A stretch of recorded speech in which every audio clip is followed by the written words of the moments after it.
sur ce sujet-là. Donc, ça, c'est un peu Espace Japo dans son ensemble. Et les gens qui pilotent ça, le font à travers le comité de pilotage. Nous sommes à peu près une dizaine, dont Béatrice qui va gérer un peu la partie d'après. Comme je dis, c'est un peu notre... elle n'a pas l'air, mais c'est notre maître à tous.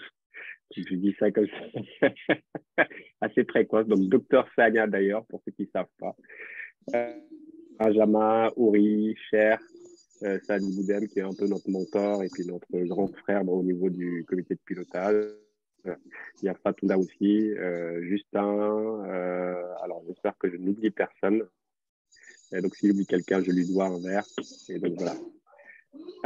Donc, je pense que j'ai brossé un peu l'ensemble d'Espace Japo. Donc, je vais peut-être passer la parole. Je ne sais pas s'il y a quelque chose à rajouter. Vous n'hésitez pas à abonder, hein, mais je pense avoir un peu brossé l'essentiel de ce qu'il fallait dire. Et je passe la parole à Béa. C'est ça. Hein. Et puis, merci. Je passe la parole pour remercier peut-être les invités.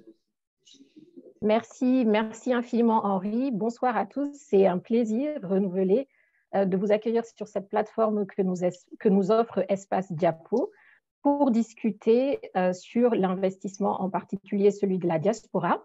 Je m'appelle Béatrice Marlene Sagna, je suis docteur maintenant et présentement chercheuse à la Banque de France et je m'intéresse en particulier à l'action des banques centrales et comment est-ce que ça impacte les marchés financiers. Donc ce sujet, je l'ai un peu poussé, mais je pense et j'espère que vous y retrouverez tous et toutes. C'est un privilège, un honneur d'accueillir des personnes qui sont vraiment spécialisées dans leur domaine, que j'ai eu à titre personnel à suivre un petit peu leur parcours et les actions qu'ils mènent au quotidien. Je vais demander à nos 4 invités de bien vouloir, si ce n'est pas le cas, activer leur caméra et leur micro. En commençant par les présenter très brièvement, mais elles auront l'occasion tout au long de cet entretien de revenir sur les étapes clés de leur parcours, mais également de nous partager un petit peu qu'est-ce qu'ils font au quotidien et comment est-ce que la diaspora peut intervenir. Alors peut-être pour juste, en dehors des invités, peut-être mettre les micros en mute pour nous permettre d'avoir un échange le plus qualitatif possible. Donc, je vais commencer par la première partie de l'entretien. Ensuite, je passerai la main à Benjamin et qui la passera ensuite à Mamadou Ouri. Et ensuite, on aura une séance de questions-réponses où vous pourrez adresser vos questions à nos panélistes, soit à travers le chat, soit en intervenant plus directement. Donc, maintenant que la feuille de route est passée, donc, on peut démarrer. C'est un plaisir, privilège et à nouveau honneur d'accueillir ce soir Madame Evelyne Dio-Simpa, qui est Managing Director, donc directrice exécutive de WIC Capital. Nous accueillons également avec nous Monsieur Iminian Diouf, qui est CEO et fondateur de Africa Mart. Il aura l'occasion également de revenir sur son parcours. Nous accueillons Monsieur Moulay Diaye, qui est CEO et cofondateur de Casadelis. Et enfin, Monsieur Clément Diaye, qui est cofondateur et CEO de Apco Bourse. Donc, maintenant, toute première question, chers tous et toutes, qu'est-ce que vous pouvez nous dire sur les étapes clés de votre parcours académique et professionnel qui constituent, entre autres, aujourd'hui la genèse de votre activité? Donc, revenir un petit peu sur qu'est-ce que vous avez fait comme parcours académique, qu'est-ce que vous avez eu comme expérience professionnelle qui font qu'aujourd'hui, vous occupez les responsabilités que vous occupez et qui ne sont pas des moindres dans vos différents domaines d'expertise. Et je vais commencer, honneur aux dames, par Madame Evelyne Dio-Simpa. Merci beaucoup, Dr Sagna, Béatrice. Bonsoir à tous, je suis ravie d'être avec vous aujourd'hui. Je me rappelle de l'époque où, étudiante à Paris, je participais aux événements de l'Espace Diapo. Et après, en étant professionnelle, je n'ai jamais rejoint, je n'ai jamais été dans la transmission, malheureusement, je n'avais pas beaucoup de temps. Mais en tout cas, bravo pour tout ce que vous faites de là-bas. Alors moi, je suis rentrée au Sénégal en 2014. Auparavant, j'ai travaillé un peu en France au sein de la Société Générale pour l'inspection du groupe. Et puis, j'y ai fait mes études. J'ai fait une classe préparatoire littéraire au lycée du Le Grand avant de rejoindre l'EDEC, où j'ai bifurqué petit à petit en finance, ouvert des stages. Et puis, après l'inspection, en fait, à l'inspection, j'ai découvert le monde de la banque, le monde des financements. Je me suis rendu compte que ça pouvait être un levier assez puissant d'impact et j'ai voulu faire ça, travailler dans ce domaine en Afrique. Et puis, c'était l'époque où le Fonds souverain du Sénégal était en train de se mettre en place, le Fonds 6. Donc, j'ai eu la chance de faire partie de cette première équipe qui a mis en place le fonds. En ce moment, le Fonds 6 est en plus partout dans l'actualité. Hein. Et donc, c'est quand j'étais au Fonds 6 qu'on a mis en place le Women's Investment Club, qui est un club d'investissement au début, avec l'objectif de mettre en place un fonds pour les femmes, par les femmes. On a lancé 8 capitales en 2019, donc j'ai commencé à travailler dessus à temps plein pour lancer le fonds. Et puis aujourd'hui, on est un fonds d'investissement avec du capital qui vient aussi bien d'investisseurs individuels que d'investisseurs institutionnels africains et européens. Donc voilà pour mon parcours. Merci, merci infiniment. Je vais à présent passer la parole à Clément Ndiaye pour la même question. Peut-être un aperçu de votre parcours académique et professionnel qui vous a amené sur les routes aujourd'hui d'Apco Bourse. Merci Béatrice, bonsoir à tout le monde. Pour mon parcours académique, j'ai aussi fait la France. J'ai été à l'université d'Evry où j'ai eu un DSS en finance. Bizarrement, je n'ai jamais entendu parler de l'espace Diapo. Et comme Madame George, je suis aussi rentré en 2014. Mais après la France, j'ai eu un intermède assez long de 10 ans au Canada, où j'ai travaillé dans le secteur bancaire, principalement à la Banque TD. Et j'ai eu à occuper plusieurs postes de responsabilité là-bas. Et on a cofondé avec deux autres amis à l'époque, c'est en 2012, en fait, lors des élections présidentielles, en faisant le voyage de Montréal à Ottawa, qu'on a échangé sur nos différentes idées individuelles de rentrer au Sénégal pour pouvoir créer quelque chose, que la mayonnaise a commencé à prendre et on a travaillé sur le plan durant 2 ans pour enfin rentrer en 2014. Donc, Apco Bourse est une société de gestion d'intermédiation, l'équivalent des sociétés de bourse en France. Nous, pour simplifier, nous mettons en relation les épargnants qui ont donc les ressources et ceux qui en ont besoin, donc les gouvernements et les corporates, principalement. Donc, à travers des activités de courtage en valeur mobilière, des opérations purement investment banking où on structure des entrées en bourse ou bien des émissions d'obligations sur le marché de l'UEMOA. Nos bureaux sont à Dakar, nous intervenons dans toute la sous-région et travaillons aussi avec quelques partenaires étrangers en Europe, en Amérique du Nord et en île Maurice principalement. Voilà. Merci, merci beaucoup, Monsieur Ndiaye, très intéressant. À présent, je vais passer la parole à Monsieur Moulay Biaye. Est-ce que vous pourrez, de la même façon, revenir sur votre parcours académique et professionnel? Bonjour à tous, merci Béatrice. Moi, je suis Moulay Biaye, je suis cofondateur de Casa Delise. Alors, moi, j'ai un parcours un peu à l'opposé de ce que je fais aujourd'hui. Je suis ingénieur de formation. J'ai un diplôme en mathématiques appliquées que j'ai complété par un master en ingénierie financière de l'IAE de Toulouse. Et donc, suite à ce parcours, j'ai intégré Exane Derivatives, qui est à la base un broker à Paris sur des actions, mais j'ai travaillé plus dans la branche dérivée d'Exane, où j'ai tour à tour travaillé dans la plateforme de calcul d'indices, mais aussi des produits structurés. Et à la fin, pour finir, structureur pendant 3 ans, avant de décider de rentrer en 2019 au Sénégal, de cofonder avec mon épouse Casa Delise et Balanta Cosmetics, qui sont 2 marques qui sont engagées pour l'entrepreneuriat rural, l'entrepreneuriat à impact, afin de changer de paradigme, de modèle de développement en Afrique. Donc, voilà brièvement pour ma présentation. Merci. Merci beaucoup. Donc, je vois déjà un point commun entre nos invités, ce retour au Sénégal, et vous aurez l'occasion un petit peu plus tard d'élaborer davantage sur ça. Mais pour terminer sur cette question, je vais laisser à présent la parole à Monsieur Mignane Diouf de Africa Mart. Merci beaucoup Béatrice pour la parole. Bonsoir à tous. Très ravi d'être là. Donc moi c'est Mignan Diouf, cofondateur et CEO d'Africamart. Pour revenir sur mon parcours, alors comme tout le monde, j'ai étudié en France. J'ai fait mes études supérieures en France, où j'ai commencé à travailler à la base dans une ESN, donc une société d'informatique. Donc, j'ai commencé développeur pour finir chef de projet, puis directeur de projet et très rapidement évolué vers des postes de management.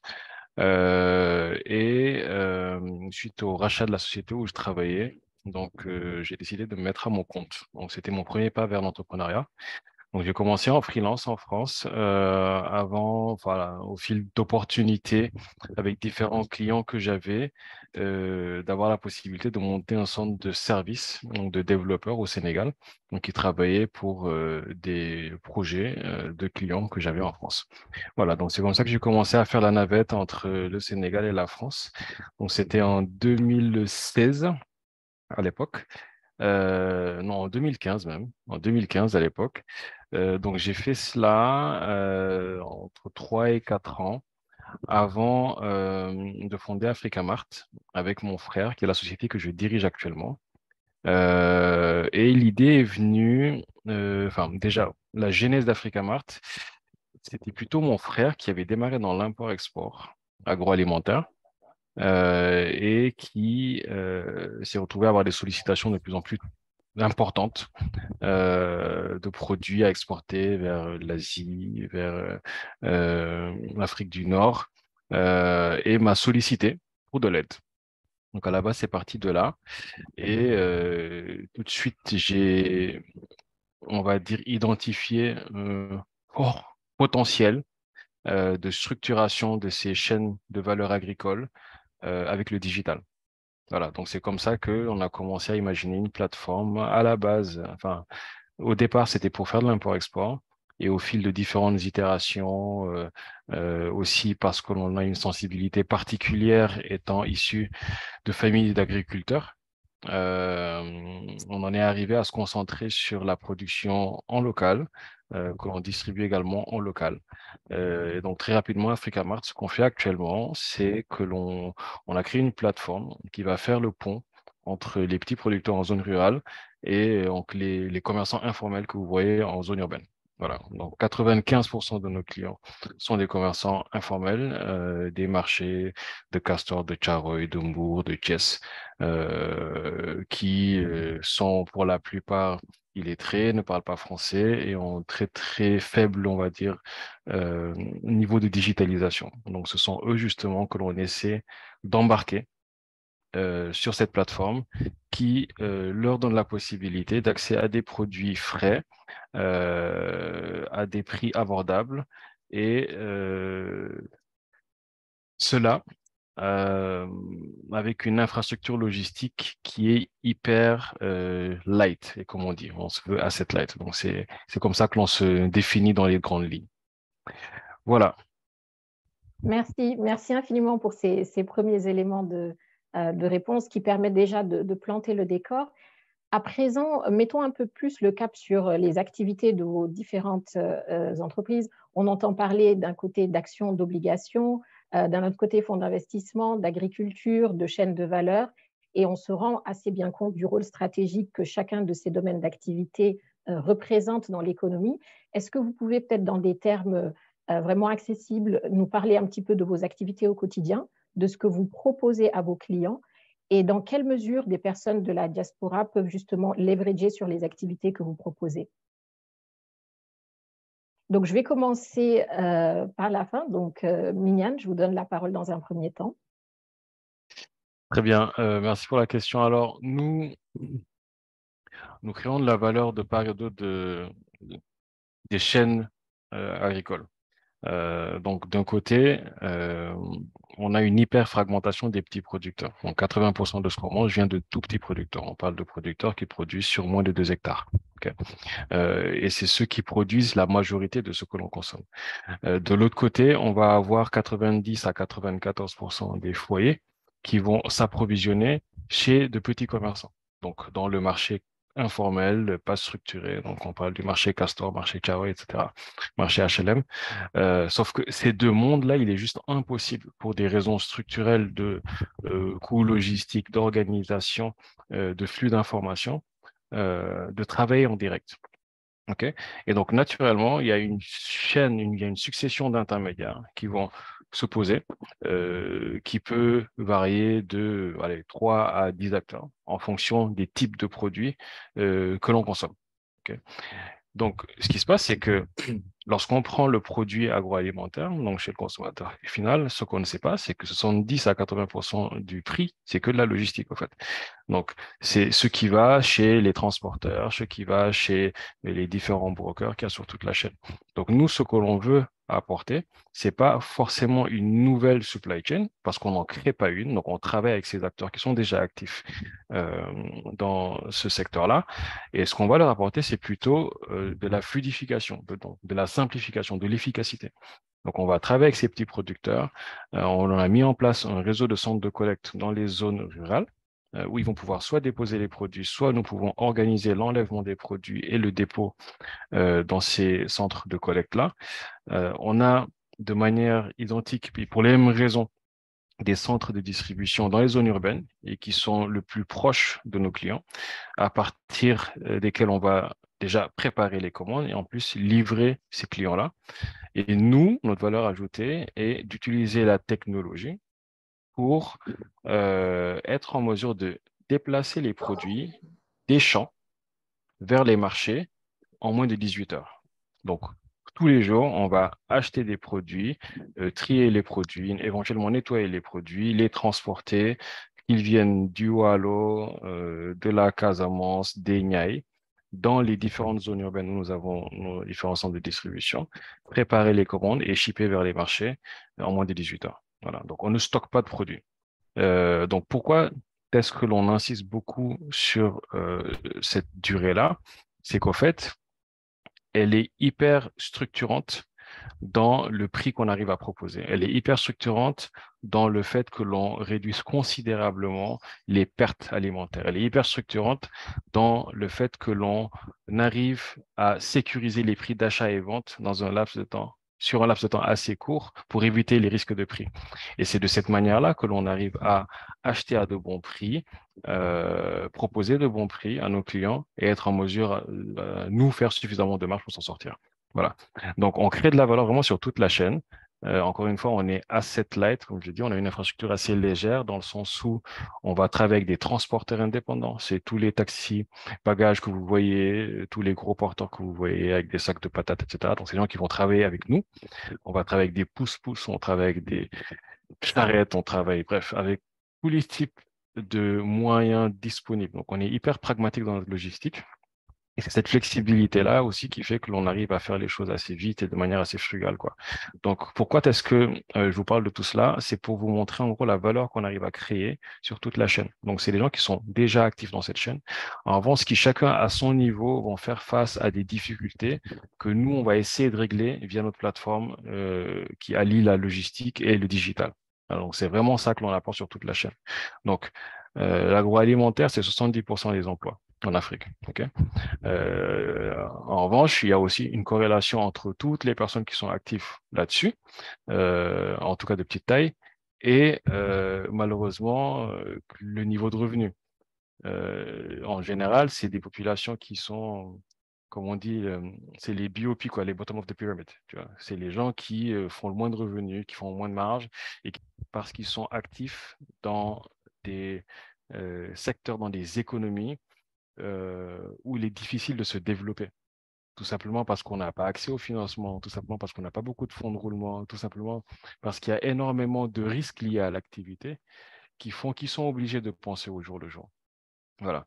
Et nous, ce que l'on apporte, c'est de la visibilité à tous ces acteurs, de manière à ce qu'ils puissent faire d'Africamart leur partenaire de confiance qui va être en mesure de récupérer les produits ou soit leur ramener du business si c'est les transporteurs, soit leur ramener des produits de qualité si c'est des commerçants. Donc ça, c'est ce que nous sommes en mesure de faire actuellement. Et ce que l'on aimerait faire dans un futur proche, donc la deuxième étape, c'est exploiter on va dire, la vertuosité de ce système pour proposer les services financiers. Voilà. Et donc, être en mesure, avec toute l'information que l'on aura sur leur activité, donc qui achète quoi, quand, où, qui sait faire quoi, l'historique qu'ils ont, les besoins qu'ils ont. Donc, tout ça, c'est des informations que l'on a sur notre plateforme et qui vont nous permettre, dans un temps de leur proposer soit des délais de paiement plus flexibles, donc ça fonctionnera un peu comme des crédits à la consommation, quoi. Sauf que là, ce seront des entrepreneurs. Soit de l'autre côté, donc des délais de paiement plus courts ou bien du pré-financement, notamment pour les agriculteurs, de manière à ce qu'ils puissent développer leur business. Donc ça, c'est la deuxième étape donc, sur laquelle on aimerait avancer prochainement. Mais voilà, les bases, c'est ce que je vous ai présenté juste avant, et c'est ce qui nous permet, nous, en tout cas, de créer de la valeur sur toute la chaîne de valeur agroalimentaire. Donc, on aime dire que notre mission est de servir les populations desservies des chaînes de valeur agroalimentaire. C'est ce que l'on fait au quotidien, pour le moment au Sénégal. Et nous l'espérons, d'ici la fin de l'année, lancer un pilote en Côte d'Ivoire pour passer à l'échelle éventuellement en Afrique de l'Ouest l'année prochaine. Merci beaucoup pour cette réponse et c'est tout le mal qu'on vous souhaite. Maintenant, je donne la parole à Monsieur Moulay Biaye. Est-ce que vous pouvez revenir un petit peu sur les activités que vous développez au quotidien dans le cadre de Casa Délices? Merci. Je trouve pertinent et toujours dans la continuité de l'intervention de Mignane, ce que fait aujourd'hui Casa Délices. En réalité, on présente souvent comme le cofondateur de Casa Délices, mais on a deux activités. Donc, une activité agroalimentaire avec Casa Délices et une activité cosmétique avec Balanta Cosmetics. Les deux étant liés de manière très, très proche. Casa Délices est une marque qui aujourd'hui finalement est dans la création de chaînes de valeur. Nous avons observé, enfin, à titre personnel, moi j'ai grandi en Casamance, j'ai grandi autour des plantations d'anacardiers, j'en ai planté pas mal et j'ai toujours questionné le fait qu'on ne cultivait cet arbre que pour 10% de ce qu'elle pouvait produire, c'est-à-dire la pomme, la noix et 90 autres pourcents étaient jetés, la pomme. Donc, tout petit, c'est des questions qu'on a eu à se poser sans avoir de réponse. Au fil du temps, on s'entête et on regarde, on fait des recherches. Pourquoi? On trouve des réponses et on se dit, ben tiens, là, on tient quelque chose, il faut qu'on essaie de regarder. Personne au Sénégal ne fait de la pomme de cajou. Et pour cause, quand on a démarré, tout le monde trouvait ça une aberration. Donc aujourd'hui, on est en train de mettre en place cette nouvelle chaîne en ayant découvert que la pomme de cajou était un des fruits les plus nutritifs qui soient sur la planète. Et nous avons donc décidé, ensemble avec Augustina, de rentrer au Sénégal et de mettre en place cette nouvelle chaîne de valeur, de la créer de toutes pièces. Et pour ce faire, il fallait mettre en place une organisation qui n'est pas encore achevée, donc avec des groupements de femmes. Nous travaillons aujourd'hui avec 240 femmes qu'il fallait structurer pour pouvoir nous assurer une bonne collecte selon les conditions d'hygiène que l'on souhaite de la pomme de cajou. Ensuite, mettre en place une industrie parce qu'on ne voulait pas être dans l'artisanal. Souvent, quand on parle agroalimentaire en Afrique, surtout dans le monde rural, on pense souvent à la grande dame avec ses petites bassines qui fait des jus et il était hors des questions que l'on fasse cela. Donc, pour nous, penser industrie était primordial. Donc, quand on est venu, c'est ce qu'on a essayé de mettre en place avec des process qui n'existent pas. Donc, on a dû créer ça de toutes pièces pour pouvoir sortir un jus qui était dépourvu de tout préjugé et qui était classé dans la catégorie des jus premium. Donc aujourd'hui, Casa Délices, c'est ça pour tout ce qui est jus. Donc au-delà de la pomme de cajou, nous travaillons sur la mangue qui est une filière classique qui existe déjà, donc dans laquelle nous nous sommes intégrés naturellement avec bien sûr notre modèle d'organisation de producteurs autour de notre usine, mais aussi du MAD. Le MAD étant un produit phare de Casamance qui est commercialisé à tout va, sans organisation. Donc, je parlais tout à l'heure de rejoindre Mignane dans sa démarche. Donc, il y a toute une démarche d'organisation de filières, d'organisation d'acteurs autour de ces filières-là pour pouvoir permettre, nous, de centraliser tout l'approvisionnement des fruits. Et l'objectif ultime de tout ça étant de réduire les pertes post-récolte. Parce que sur la mangue, par exemple, nous en avons jusqu'à 65% de pertes. Sur la pomme de cajou, je disais que rien n'était fait, donc on était à 100%. Donc, tout ça, aujourd'hui, c'est ça la mission de Casa Délices. Alors, c'est une mission que nous sommes fixés, mais nous sommes avant tout une société d'innovation. Euh, L'agroalimentaire au Sénégal, jusqu'à présent, surtout si je prends le domaine des jus, c'est un secteur qui est dominé par des boissons que j'appelle de l'eau sucrée. Donc, il y a des grosses industries qui existent, difficiles à toucher à Dakar. La plupart des industries sont là-dedans, difficiles à toucher et qui font des jus de l'eau sucrée et qui le vendent, des produits qui, à mon sens, devraient être taxés beaucoup plus pour justement pouvoir refléter cet aspect nocif pour la santé. Donc, pour éviter de pouvoir tomber dans l'escarpelle de ces sociétés-là, nous avons décidé de rentrer dans l'innovation, de faire des produits que personne ne pense faire, que personne ne pense possible de faire. Donc, c'est pour cette raison qu'aujourd'hui, avec Casa Delis, nous avons attaqué la chaîne de valeur de la pomme de cajou. Avec Balanta Cosmetics, nous allons démarrer la production de beurre de mangue, qui est un produit qui est assez demandé dans la cosmétique. Et donc, voilà. Si je devais résumer notre activité aujourd'hui, nous sommes une société d'innovation qui travaille à créer des chaînes de valeur à Casamance, d'abord en Casamance, pour justement éviter des pertes post-récolte. Et c'est un modèle que nous comptons répliquer pas seulement au Sénégal, mais en Côte d'Ivoire, au Ghana, parce que nous sommes une équipe euh, avec deux nationalités, donc Sénégal et Ghana, qui est la nationalité d'Augustina, avec aussi une sorte d'intégration culturelle. Nous avons eu à parcourir le Bénin, le Ghana, la Côte d'Ivoire pour voir un peu ce qui est fait, ce qui est possible de faire. Donc, nous avons aujourd'hui une assise locale, mais une vision qui est plutôt africaine. Si je devais parler un petit peu de nos activités de manière ramassée, voici ce que je peux en dire. Merci beaucoup, Monsieur Biaye. Donc, ravi déjà de voir cette synergie qu'ont déjà Africamart et Casa Delis. Je vais à présent passer la parole à Monsieur Clément Ndiaye. Donc, vous l'aviez déjà évoqué tout à l'heure, le fait que vous étiez un petit peu cette interface entre les épargnants et d'autre part les corporates et les États. Est-ce que vous pouvez revenir un petit peu plus sur les activités que vous développez au sein de APCO Bourse? Oui, bien sûr. J'aurais peut-être dû porter mon autre casquette de gentleman farmer. Et ce que Mignane et Moulay ont dit me parle énormément. Je pense qu'il y a probablement des synergies qu'on va devoir développer après. Mais pour revenir à notre cœur de métier, donc à APCO Bourse, comment on peut accompagner, comment on peut aider en tout cas ou inspirer les participants d'aujourd'hui, déjà en les accompagnant à faire fructifier leur épargne. Parce que souvent, quand on est dans la diaspora, on a cette envie de toujours investir au pays. On n'est pas tous nés pour être entrepreneurs. Il y en a qui veulent, qui restent salariés, mais qui aimeraient pouvoir investir de façon concrète au pays.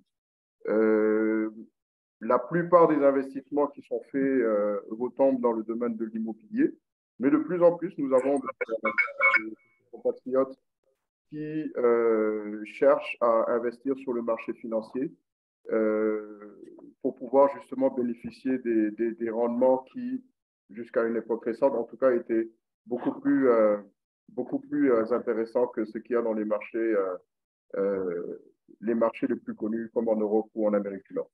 Donc, de façon concrète, nous offrons aux particuliers des comptes titres qui leur permettent de transiger au niveau de la BRVM, donc d'acheter et de vendre des actions qui sont cotées au niveau de la BRVM, d'acheter des obligations ou des bons du trésor qui sont émis par l'agence UMOTIT, qui est un démembrement de la BCAO, et de les conserver chez nous. Donc, à la différence des marchés européens, nous avons ce luxe de pouvoir être courtier, broker et en même temps conservateur dans la zone UEMOA. Éventuellement, je pense que ça évoluera pour séparer les métiers, mais dans les conditions actuelles, nous sommes capables de faire et l'activité de brokerage et l'activité de conservation pour les clients.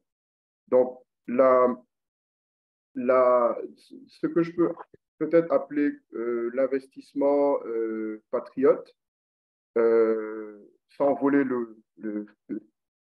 vouloir voler il a cet adjectif à un autre groupe de personnes, mais l'idée d'épargner pour sa retraite, par exemple, en investissant sur le marché financier de l'UEMOA, je pense que c'est quelque chose qui pourrait non seulement permettre à l'investisseur, donc les compatriotes qui sont dans la diaspora, à bénéficier de rendements assez intéressants sur le marché de l'UEMOA, mais aussi à investir de façon utile. Parce que si on achète des bons du Trésor du Sénégal, l'argent sert à financer les bons du Trésor ou obligations. Cet argent sert à financer le budget de fonctionnement de l'État. Donc, tout en offrant des rendements qui sont quand même intéressants. Après, c'est clair que la limite un peu, une limite peut être franchie avec le fait que l'investissement doit être fait en CFA. Il y a souvent la question de la préservation des ressources, le risque de dévaluation qui nous est posé par nos compatriotes.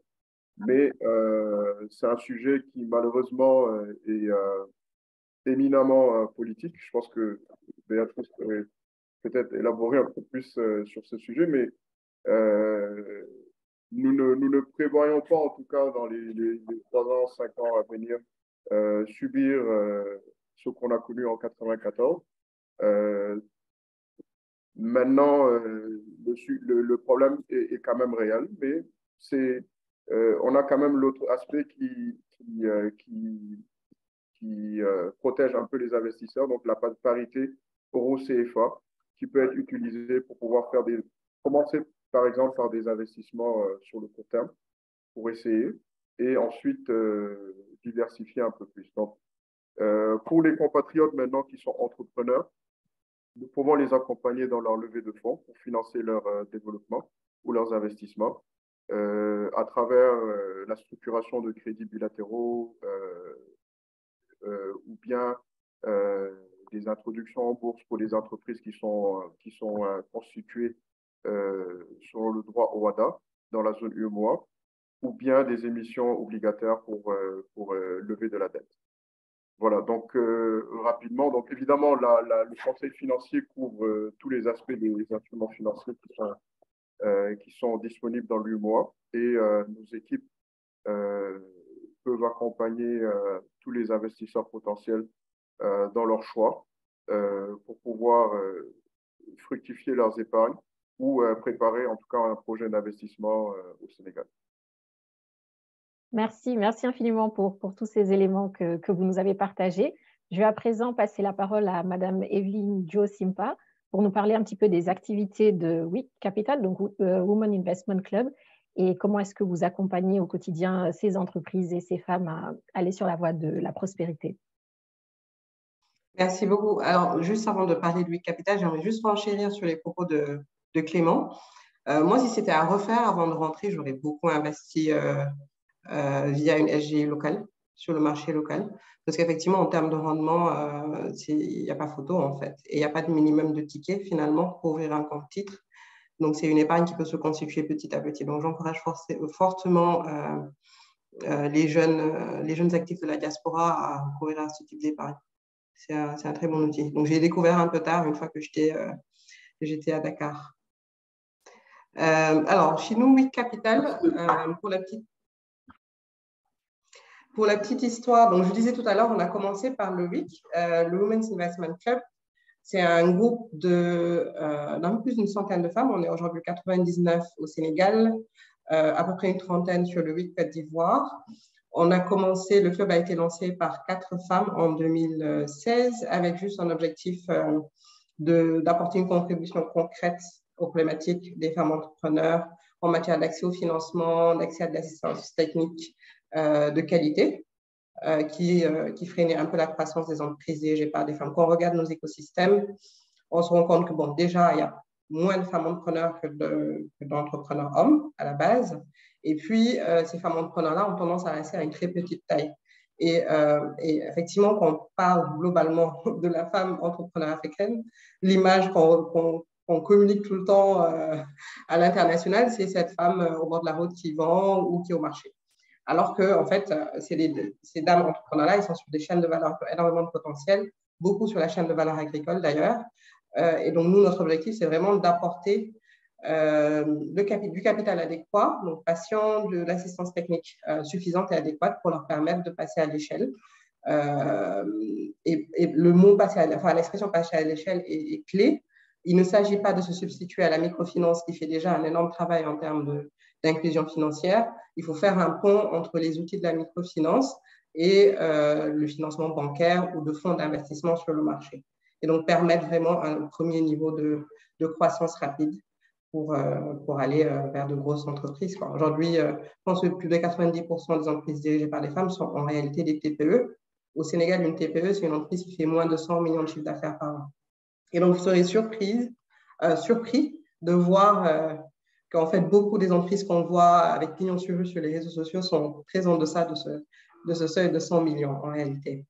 Et donc, de 2016, pour venir à l'histoire du REIT, de 2016 à 2019, on a affiné la stratégie d'investissement qu'on voulait avoir, on a renforcé le membership, et puis, donc c'est en 2018 que le REIT Côte d'Ivoire s'est lancé pour répliquer le modèle, et puis en 2019, on a lancé le fonds. Un premier fonds qu'on a closé à 5 millions d'euros et qui avait la stratégie d'apporter du financement en equity, donc on prend des participations dans les sociétés. Pourquoi l'equity, vous me direz, sur cette taille? Parce qu'on fait des tickets, sur ce premier fonds, on a fait des tickets entre 50 000 euros et 500 000 euros, donc à peu près 300 millions maximum. Pourquoi de l'equity? Parce qu'on pense vraiment que c'est l'outil qui permet d'être assez hands-on, dans le sens où on accompagne, on est présent dans la gouvernance qu'on met en place. Et en même temps, en mettant nous en place l'equity, là, ces outils, il fallait qu'on considère et qu'on prenne en compte deux contraintes sur nos marchés. La première, c'est qu'il n'y a pas beaucoup de sorties. Le modèle d'un fonds, c'est d'investir à un certain ticket et puis de pouvoir avoir une super plus-value au moment où il sort. Alors, nous, on sait très bien que le type d'entreprise qu'on cible, nous ne permettront pas forcément d'avoir ce type d'exit. En plus, de toute façon, nos marchés financiers sont assez peu matures. Et donc, nous, on va structurer des deals ce qu'on appelle des deals autoliquidatifs, en faisant un partage de chiffre d'affaires ou un partage de cash flow. Un peu comme dans Shark Tank. Si vous voyez dans Shark Tank, un des Sharks aux États-Unis, il structure toujours ces deals comme ça. Il va mettre un peu de dette, un peu d'equity, et il va dire aux entrepreneurs, en fait, j'arrête de prendre un pourcentage de ton chiffre d'affaires une fois que j'ai atteint 3 fois mon ticket initial. Donc, nous, on va un peu de façon très basique, c'est un peu cet état d'esprit-là, de dire on va investir 100. On sait que sur notre période d'investissement qui est de 6 ans, on aimerait récupérer 3 fois notre mise pour avoir une rentabilité satisfaisante pour nos investisseurs. Et donc, la deuxième contrainte, donc ça, c'est les marchés financiers. La deuxième contrainte, c'est qu'en réalité, les entrepreneurs et beaucoup de femmes entrepreneurs n'aiment pas lâcher de l'equity. Ils n'aiment pas lâcher une partie de leur capital. Donc, ça permet d'être dans une situation win-win où, OK, ils savent qu'on est au capital, mais ils savent qu'on pourra leur revendre leurs actions à leur valeur initiale parce qu'on aura pu capter une partie de la rentabilité pendant la vie du deal. Donc, ça, c'est le mode d'intervention le plus fréquent qu'on a sur ce fonds 1. Jusqu'ici, on a eu à investir dans 7 sociétés, dans des secteurs d'activité variés, parce qu'on est secteur agnostique. Et puis, moi, ce que je retiens toujours, c'est qu'en fait, il y a une telle opportunité sur ce segment d'entreprise, sur ce qu'on appelle, nous, des PME, des petites entreprises en forte croissance. En anglais, le terme est plus juste, c'est les small and growing businesses. Donc, ce n'est pas le style de croissance d'une entreprise tech, et du coup, le mode d'investissement n'est pas celui d'un VC. Ce n'est pas non plus encore du private equity, c'est une petite entreprise, mais qui a un fort potentiel de croissance. Et notre portefeuille aujourd'hui, c'est ces entreprises-là, en moyenne, elles ont multiplié leur chiffre d'affaires par 5 dans les 24 mois qui ont suivi notre investissement. Donc, ça montre à quel point il y a un potentiel et à quel point, en fait, il suffit juste d'être intentionnel sur cette cible-là. Nous, on est un peu plus intentionnel sur le leadership féminin parce qu'il y a vraiment beaucoup de gaps à combler. Mais bien sûr, on s'intéresse aussi un peu de plus en plus à des entreprises un peu avec des cofondateurs hommes ou même dirigées par des hommes, mais avec un très fort impact et une forte intentionnalité sur les aspects de gender, sur les aspects de genre. Et donc, on a bouclé donc, la levée sur ce premier fonds-là à 5 millions. On est aujourd'hui en train de lever un deuxième fonds plus large parce qu'on aura prouvé notre stratégie d'investissement sur le premier. On est en train de lever un fonds de 20 à 25 millions d'euros qui va continuer de cibler les deux pays, Sénégal et Côte d'Ivoire. avec peut-être des tickets qui ont un peu plus au-delà du 500 000 euros, dans le cas où on réinvestirait dans la croissance des meilleures entreprises du portefeuille. Et puis, pour faire le link avec la diaspora, moi, je serais peut-être un call to action. Pour notre fonds, de façon directe, on cible des investisseurs individuels, mais ce qu'on appelle les high net worth individuals, donc qui ont la capacité d'investir dans ce type de véhicule, parce que c'est de l'investissement alternatif, le capital n'est pas garanti, et c'est du capital patient. On commence à distribuer au bout de quelques années, et le ticket minimum pour un investisseur individuel, il est de 200 000 euros. Donc, si vous avez la capacité de faire cet investissement, s'il vous plaît, écrivez-moi.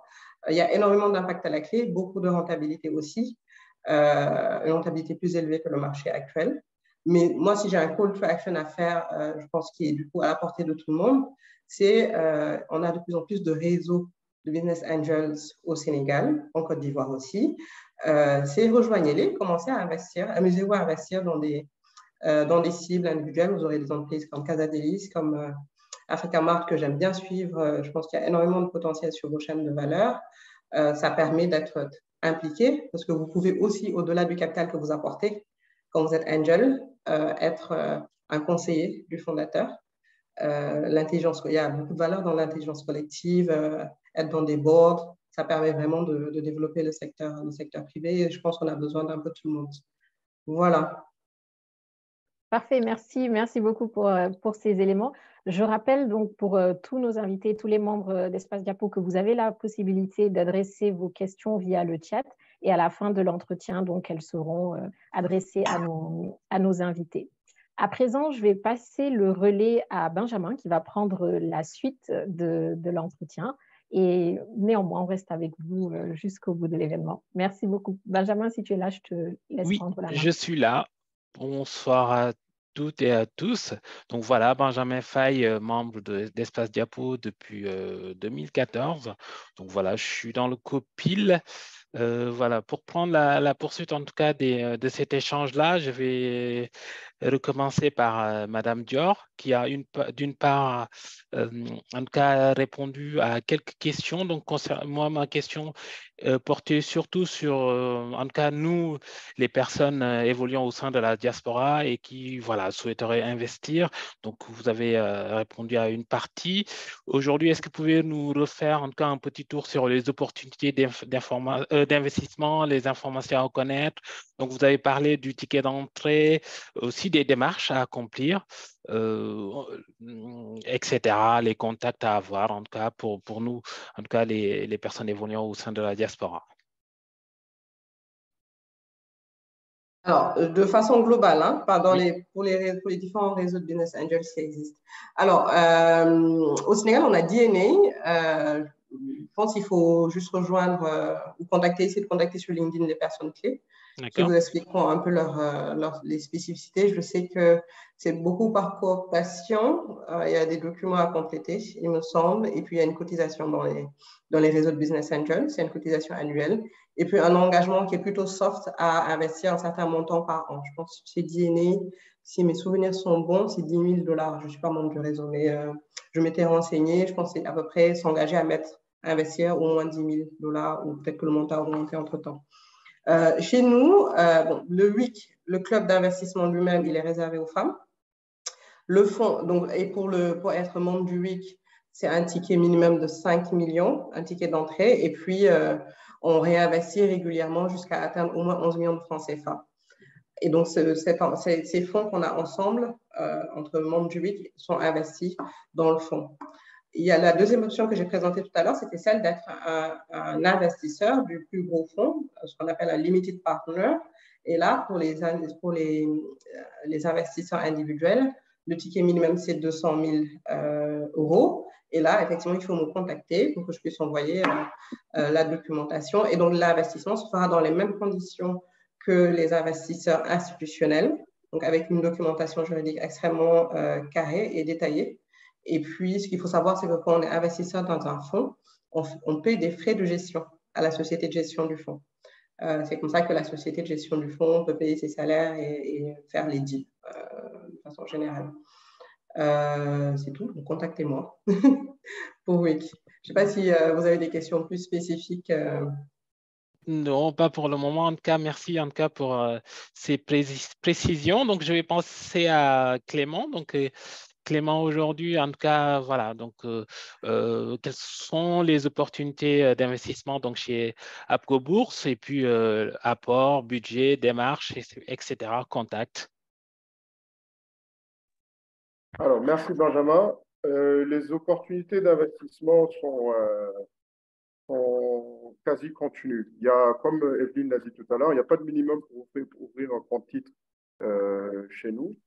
Et la destination des fonds est vraiment à la discrétion de l'investisseur. Donc, on a des comptes d'épargne retraite, par exemple, que nos clients affectionnent parce que l'argent les fonds qu'ils cotisent de façon mensuelle sont pris individuellement, ne pourraient pas leur permettre d'avoir un certain rendement. Mais vu que nous fonctionnons en agrégeant tous les montants que nous recevons de nos clients, nous arrivons à obtenir des rendements beaucoup plus élevés que ce qu'offrent les compagnies d'assurance, qui sont les structures spécialisées dans tout ce qui est épargne retraite, pour le moment, dans le marché de l'UEMOA. À titre d'exemple, leur taux de capitalisation annuelle est de 3,25, moins des taxes. Donc, après les taxes, je pense qu'ils sont aux alentours de 2,9, alors que nous investissons directement dans les titres d'État, les titres souverains de l'UEMOA, qui actuellement offrent des rendements très, très, très intéressants de entre 6, 7, voire même 8% pour certains pays. Donc, il n'y a pas de minimum. Les cotisations mensuelles pour ouvrir un compte d'épargne retraite enfin, il y a un minimum. Les cotisations minimum sont de 25 000 pour les comptes d'épargne retraite. Les comptes titres classiques, il n'y a pas de minimum.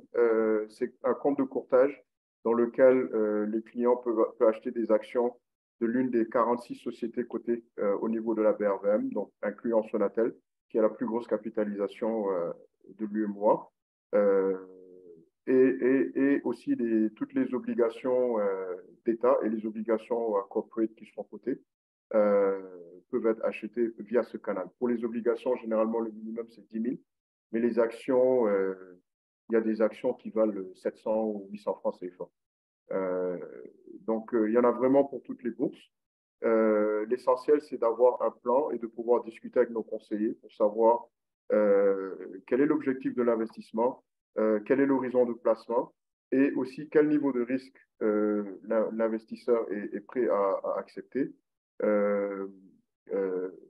Donc, quelqu'un qui ne veut pas que son capital fluctue aura, nos conseils le porteront plutôt sur des produits de taux qui ont un capital garanti, mais quelqu'un qui est ouvert qui accepte en tout cas de prendre un peu de risque, il y a plusieurs schémas qui peuvent être offerts. Et enfin, pour les clients qui ont des économies beaucoup plus conséquentes, donc on parle de 25 millions et plus, nous offrons des services de gestion déléguée ou bien de gestion sous mandat. Donc, c'est de la gestion discrétionnaire où le client vient en contrat sur une période de 18 à 36 mois, nous donne la latitude de faire tous les achats et les ventes pour son compte, avec un objectif de rendement qui est établi à la signature du contrat. Donc, ça nous permet d'avoir une gestion dynamique parce que les occasions d'achat ou de vente, c'est chaque jour, à l'intérieur d'une même journée, on peut en avoir plusieurs. Donc, nos équipes de conseillers, les gestionnaires de portefeuille, s'attellent à saisir les bonnes opportunités pour les clients. Donc voilà, j'ai vu tout à l'heure une question dans le chat, je ne sais pas si... Oui, tout à fait, Clément, on y reviendra un peu plus tard, je pense, à Cher, en tout cas, fera un tour sur les questions. En tout cas, merci pour ces précisions. Et puis, vous pouvez aller dans le chat. Il y a Evelyne qui a mis en commentaire quelques éléments qui peuvent être intéressants. Donc, à présent, nous allons passer à Mignane. Mignane, aujourd'hui, voilà, une personne en tout cas qui souhaite investir chez Africa Mart. Voilà, est-ce que tu peux nous donner quelques éléments sur aujourd'hui, comment en tout cas rejoindre Africa Mart en tant qu'investisseur, l'apport, budget, les démarches, etc. Très bien, merci beaucoup pour cette opportunité en tout cas. Alors nous, on va plutôt avoir tendance à s'orienter vers des investisseurs professionnels ou des business angels, mais qui en font une réelle activité. Donc, pourquoi est-ce que je le précise? C'est que typiquement, on a au début de l'aventure eu à effectivement solliciter du love money, comme on dit, donc les amis, la famille, et éventuellement des connaissances qui seraient intéressées pour apporter ce capital qui manque au début. Donc, c'est quelque chose qu'on a déjà eu à faire. En revanche, euh, c'est quand même difficilement conciliable, je pense, avec de l'investissement professionnel, sachant que l'on a déjà actuellement des investisseurs au capital qui sont des investisseurs professionnels avec certaines contraintes, avec certains termes qui sont difficiles de concilier du coup avec cette autre nature d'investissement. Donc c'est une question que l'on s'est posée, notamment il y a quelques mois, parce qu'on a entamé du coup une autre levée de fonds donc, qui est en cours actuellement. Après quelques rendez-vous, on s'est fait cette conviction qu'il était difficile de combiner les deux. Donc là, l'appel que je fais, il est plutôt soit à des business angels, mais qui en font une réelle activité, donc qui sont voilà, en mesure de mettre au minimum 50 000 euros, disons, et qui sont au fait réellement de ce que c'est que l'equity, de ce que c'est que le monde des startups, et de toute cette complexité qu'il y a sur le venture capital. Donc, on fait appel à ce type d'investissement ou à des institutions professionnelles, donc des VC ou du private equity. Mais des investissements, notamment pour faire de l'épargne, c'est pas forcément quelque chose que l'on va appeler, nous, chez Africa Mart. Voilà. Maintenant, en termes de call to action, donc au-delà de l'investissement, on recrute. On recrute et clairement, on a, on va dire, une sensibilité particulière aux profils qui souhaitent revenir en Afrique. Donc, c'est en général des profils qui vont être en mesure d'apporter cette expérience qui se sont faites à l'étranger, d'apporter aussi des compétences qu'il est difficile de faire en local, d'apporter un autre regard, une autre vision de leur spécialité. Et c'est des profils, en tout cas, que l'on a un peu de mal à trouver. Aussi peut-être parce qu'on a du mal à les attirer, vu qu'on ne communique pas forcément très bien, quelque chose que je reconnais. Mais voilà, en termes de call to action, c'est vraiment ce message que je veux passer ce soir. Donc, que ce soit pour des gens qui veulent retourner au pays, ou des gens qui sont juste intéressés pour se faire une expérience, donc des stages notamment, ou sur un premier emploi. Voilà. Nous sommes ouverts, nous recrutons sur plusieurs postes, que ce soit du développement, du commercial ou à des fonctions plutôt logistiques, notamment dans la coordination logistique. Donc, n'hésitez pas. En tout cas, à rentrer en contact avec nous si toutefois vous souhaitez revenir au Sénégal. Merci beaucoup, Mignane. Donc, en tout cas, aujourd'hui, si vous avez envie de rejoindre Africa Mart ou de retourner en Afrique, donc n'hésitez pas à nous adresser un mail ou à directement contacter Mignane. À présent, donc, nous allons passer à Moulay. Moulay, aujourd'hui, voilà, donc, quelles sont en tout cas les opportunités d'investissement et comment aujourd'hui, en tout cas, les personnes évoluant au sein de la diaspora peuvent t'aider en tout cas en tout cas, t'agrandir un peu plus? Merci pour la question. Alors, Casa d'Élise, était Ballant Cosmétique, c'est une jeune société. Hein, on a démarré en 2019 avec une grosse composante recherche qui nous a on va dire jusqu'en 2021, on était vraiment dans la phase de recherche, mise en place de process. L'année 2022 est l'année réellement où on est en train de démarrer nos activités, de notre phase d'exploitation. Donc, en ce sens, on ne dispose pas encore de track nécessaire pour intéresser peut-être un investisseur assez professionnel qui est très regardant sur ces choses-là. Néanmoins, nous sommes assez aussi regardants, nous, sur les personnes ou les investisseurs que nous invitons chez nous. Ça va plutôt être des personnes qui ne sont pas plutôt intéressées uniquement par les rendements. Si vous cherchez peut-être à des fonds, des rendements de 15%, 20% tout de suite, on ne pourra pas les faire. En revanche, nous sommes plutôt dans la durée parce que c'est de l'industrie. Ça est très consommateur de capital et pour des rendements qui vont venir avec le temps. C'est pas une start-up. D'autre part, aujourd'hui, en termes de type d'investissement que nous offrons, l'actionnariat s'est exclu. Ce qui nous intéresse dans un premier temps, c'est de la dette. La dette, mais vraiment de professionnels qui sont prêts aussi à nous accompagner et pour préparer une phase d'investissement, d'entrée en capital, éventuellement. Donc, si vous êtes quelqu'un qui est sensible à ces choses-là sur lesquelles nous sommes sensibles, c'est-à-dire de l'impact en milieu rural, je pense à WIC, donc de l'impact sur les femmes, avec un actionnariat féminin aussi très fort chez nous. Je pense que Casa Delis peut être intéressant, enfin TM peut être intéressant dans ce sens que nous offrons tout cela en plus d'offrir des rendements, certes pas aussi élevés, mais des rendements qui avec le temps pourraient être intéressants. Donc c'est plutôt des investisseurs qui sont là pour la durée, pour nous accompagner, nous apporter aussi une expertise qui va nous aider à grandir. Donc on n'a pas de limite en termes d'investissement là-dessus par rapport à la dette. En revanche, des petits tickets, ne serait peut-être pas intéressant de les cumuler, avoir 5 ou 10 personnes à gérer sauf si les gens se mettent ensemble pour créer un véhicule d'investissement qui va, pour le coup, venir nous apporter le cash nécessaire.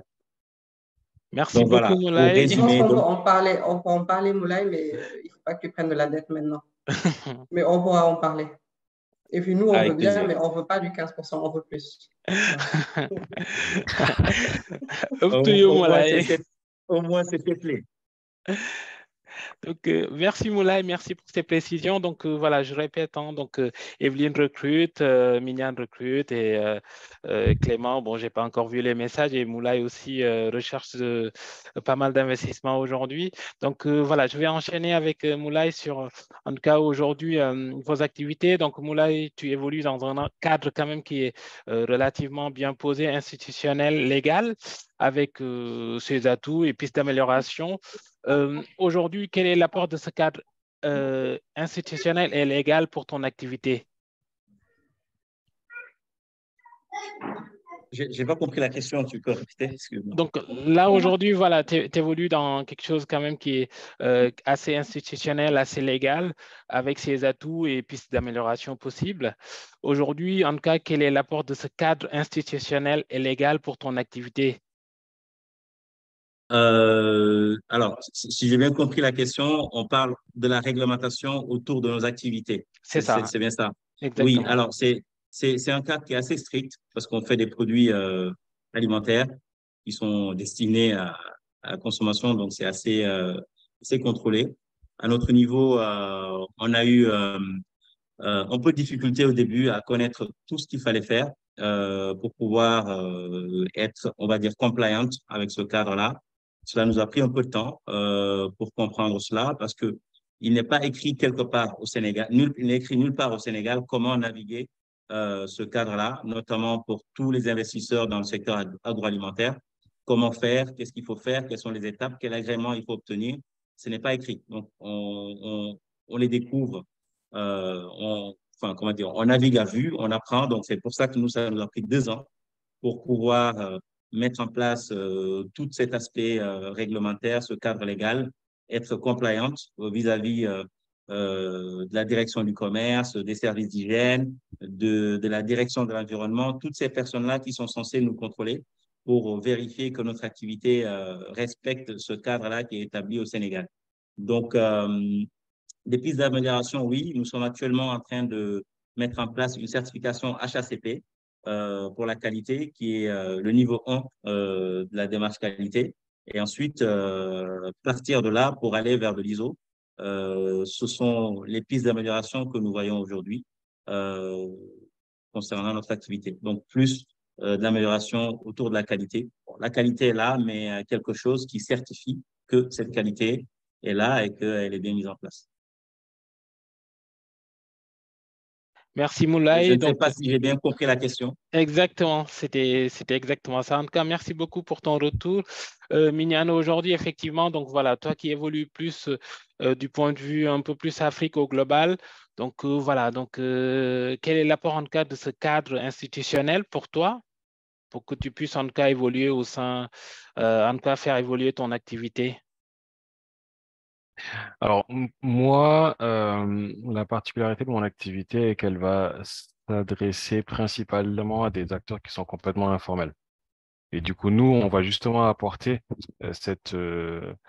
on va dire, cette touche de formalisation, dans le sens où, étant formels, nous, on va quelque part les obliger à formaliser l'activité que nous avons, enfin, les transactions que nous avons avec eux. Voilà. Donc, le cadre légal en soi, nous, on fait du trading de fruits et légumes, donc c'est de l'achat-revente. On prend la propriété des produits sur le temps où on les déplace, donc qui est relativement court, mais ça reste de l'achat-revente. On est particulièrement du coup sur des produits bruts que l'on ne transforme pas. Donc, on a la chance du coup de ne pas être assujetti à la TVA. Ce qui du coup simplifie, on va dire,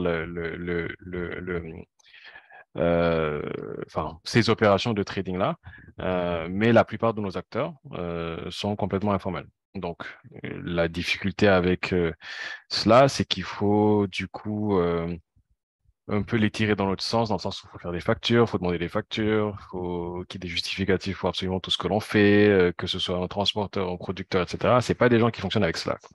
Donc, c'est pas des gens qui déclarent de chiffre d'affaires, c'est pas des gens qui, voilà, ils sont vraiment dans l'informalité totale. Et nous, ce que l'on est en mesure de faire actuellement, c'est le rapporter, du coup, ces justificatifs d'activité avec nous. Ce qu'on aimerait plus tard, c'est qu'ils puissent les exploiter éventuellement pour s'adresser à d'autres institutions qui pourraient éventuellement soit les financer, soit les préfinancer. En tout cas, qu'ils puissent faire levier là-dessus. Mais dans un temps 2, comme je vous disais, en tout cas, nous, déjà, on aimerait leur rapporter ces services financiers-là, se basant sur cette activité-là que techniquement, personne ne capte. Hein, oui. Donc, c'est pour cela qu'il est très difficile de trouver des informations juste sur, je sais pas, le nombre de producteurs, le nombre de transporteurs. Enfin, personne ne sait le nombre de transporteurs indépendants qu'il y a au Sénégal. Voilà. Le nombre de flux qui transitent entre les zones rurales et les zones urbaines, personne ne les connaît. Voilà. Donc, nous, ce que l'on a, c'est peut-être un aperçu de par ce que l'on fait, là où on est. On voit que c'est énorme, on a nos hypothèses, on peut se projeter sur la base de ces hypothèses-là, qui sont plus ou moins justes. En revanche, même l'État n'est pas en mesure de dire exactement tout ce qui transite, que ce soit en termes de flux, en termes de produits agroalimentaires au Sénégal. Et c'est pas que le Sénégal, hein. C'est pour le coup quelque chose qui, enfin, un problème. Est-ce réellement un problème? Mais en tout cas, c'est un état de fait qu'il y a dans beaucoup de pays en Afrique.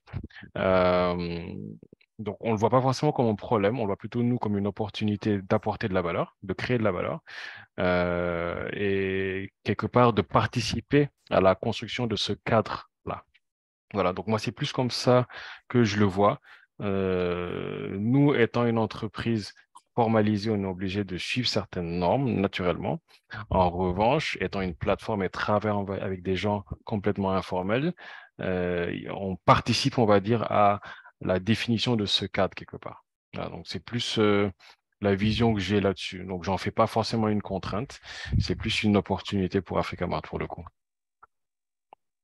Merci beaucoup, Mignane. Donc, Clément, même question. J'imagine qu'aujourd'hui, vous êtes dans des activités un peu plus cadrées. Donc, voilà, quel est l'apport en cas de ce cadre aujourd'hui? Je ne suis pas sûr de bien comprendre la question. L'apport de quel cadre? Le cadre institutionnel, est-ce que c'est voilà, est-ce que ce cadre-là, en tout cas, apporte quelque chose à vos activités en termes, en tout cas, de rayonnement? Bon, le cadre est là pour principalement protéger les investisseurs, ce qui est tout à fait normal. C'est la même chose partout dans le monde. Maintenant, étant un acteur, c'est clair qu'il y a des contraintes qui sont assez embêtantes des fois, mais c'est normal. C'est le métier qui vient avec. Dans tous les marchés financiers du monde, c'est la même chose. Maintenant, ça, c'est pour la partie rassurer les investisseurs que leur argent est géré par des professionnels qui sont scrutés à la loupe. Chaque mois, il y a des rapports, chaque trimestre, semestre, année, il y a des rapports à faire avec des ratios prudentiels à respecter. Maintenant, le cadre, là où il peut être embêtant des fois, c'est par exemple l'année dernière où le capital minimum des SGI a été modifié. Il est passé de 150 millions à 1 milliard avec une période de transition de 12 mois. Donc, ça a pas mal été une grosse massue sur la tête de plusieurs dirigeants, mais je pense qu'à date, tout le monde a pu respecter cette nouveauté. Maintenant, je pense qu'il faut juste retenir que le cadre, il est là principalement pour protéger les investisseurs, protéger aussi les émetteurs en leur donnant une structure et que tous les produits qui sont émis soient conformes au règlement du marché financier. De ce fait, tous les investisseurs, en fait, savent qu'est-ce qu'ils achètent ou qu'est-ce qu'ils vendent, en fait, quand ils viennent sur le marché de l'UEMOA. Je ne sais pas si ça répond à votre question. Ça répond clairement. Donc, peut-être, Evelyne, si vous avez des choses, en tout cas, à ajouter par rapport à cette question. En fait, en termes de réglementation, notre activité est très différente. Pour le moment, il n'y a pas de texte dans la zone et donc il n'y a pas de fonds d'investissement dans la zone, en fait. Et donc, nous, ce qu'on avait fait, par exemple, pour le fonds A, c'était une société normale. Et on a investi à partir de cette société. Mais en revanche, pour le deuxième fonds, là, on va domicilier le fonds en Île-Maurice et du coup, on va être totalement régulé comme tous les fonds d'equity. Mais sur la zone, on est encore un peu en retard en termes de réglementation. D'accord. Merci beaucoup. Donc, je vais passer en tout cas la suite à Ouri, donc qui va avoir quelques questions en tout cas complémentaires à vous poser. Merci beaucoup. Tout à fait. Donc, Mamadou Diallo, je suis chef de projet BI, donc Business Intelligence dans le groupe Orange. Donc, je suis membre d'Espace Diapo depuis l'année 2022. Et donc, on vient de suivre en tout cas une très belle présentation de vos différentes structures qui portent sur des secteurs en tout cas qui sont vraiment porteurs. Nous avons parlé d'investissement, nous avons parlé aussi du cadre institutionnel et légal. Maintenant, quand on parle d'investissement, on parle derrière aussi, on va penser à la rentabilité. Hein. Et donc, aujourd'hui, quel est le niveau de rentabilité qu'on peut attendre par rapport pour quelqu'un qui investit en tout cas dans vos structures? Et je pense à Evelyne hein, tout à l'heure par rapport à un apport individuel, tu parlais de 200 000 euros, hein, qui est une somme assez importante quand même. Du coup, pour quelqu'un qui met une somme pareille, quel est le niveau de rentabilité qui est espéré et sur quelle durée? Oui, c'est une somme, déjà, c'est une somme importante parce que, comme je l'ai dit, le type d'individu qui investit dans un fonds d'investissement, ça doit être un investisseur plutôt qualifié. Et donc, c'est quelqu'un qui a déjà en général, c'est des gens qui ont déjà un peu beaucoup de patrimoine d'ailleurs, et qui peuvent se permettre de perdre ce montant-là. Et donc, du coup, quel que soit le montant investi, le TRI cible du fonds, il est le même. Hein. Le TRI, c'est la rentabilité interne. C'est 14% pour le deuxième fonds qu'on est en train de lever. Et donc, qu'on mette 1 million, 5 millions d'euros ou 200 000 euros, c'est ça qu'on cible. Après, ce n'est pas une garantie. Encore une fois, c'est des financements alternatifs. Nos cibles sont très risquées. Donc, nous aussi, on a des exigences de rentabilité qui sont en ligne avec leur niveau de risque. Mais il faut savoir qu'il y a X choses qui peuvent mal se passer. Et donc, ce n'est pas un investissement qui est fait pour tout le monde, effectivement. D'accord. Et il y a une question de durée par rapport à la rentabilité? Oui, c'est la durée du fonds. Le fonds a une durée de vie de 10 ans. Ah oui, ok. Donc, c'est de l'investissement au long terme. Et donc, pendant les 10 ans, il y a quelqu'un qui a posé la question tout à l'heure dans le chat. L'investisseur, on fait des appels de fonds à l'investisseur. Donc, ces appels de fonds, c'est pour investir, c'est pour couvrir les charges, donc les management fees et certains autres coûts du véhicule. Et au bout de quelques années, on commence à remonter aussi le cash flow qu'on reçoit de notre portefeuille. On commence à le remonter à nos investisseurs. Et donc, sur ce type de fonds, typiquement, en général, il y a ce qu'on appelle un taux, un hurdle rate.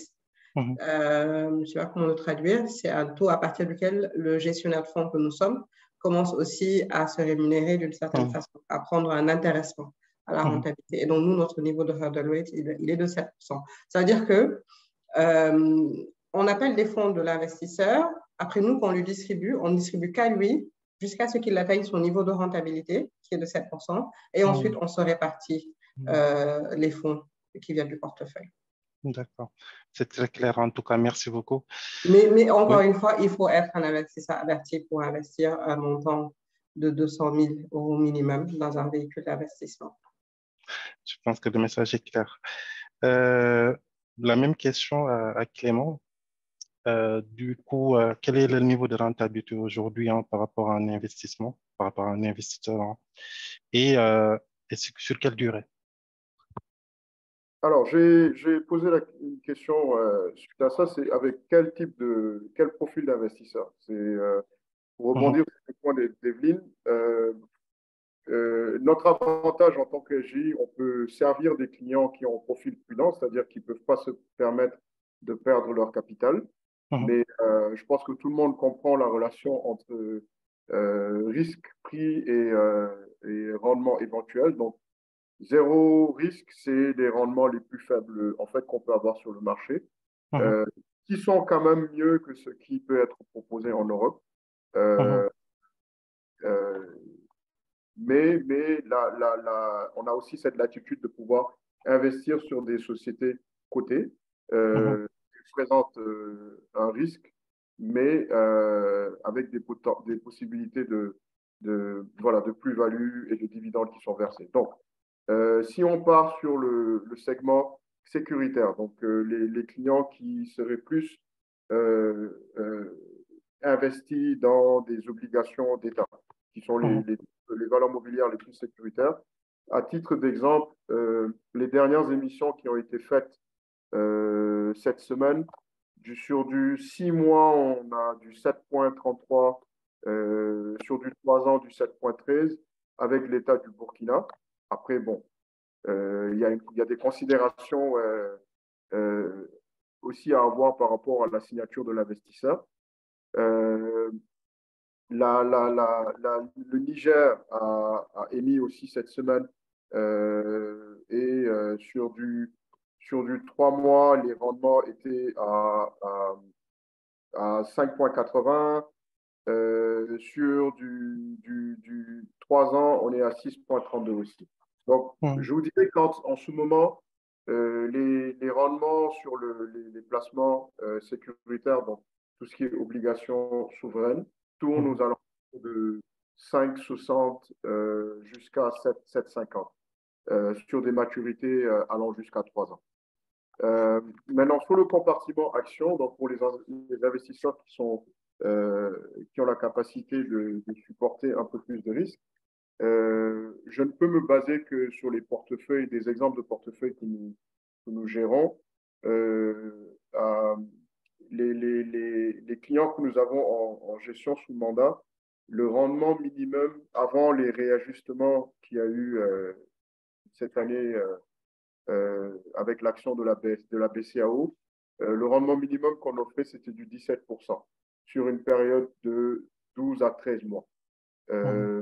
Ça oscillait entre donc, 17 jusqu'à 39%, je pense, de mémoire. Maintenant, ça, c'est vraiment les portefeuilles qui sont gérés de façon dynamique par notre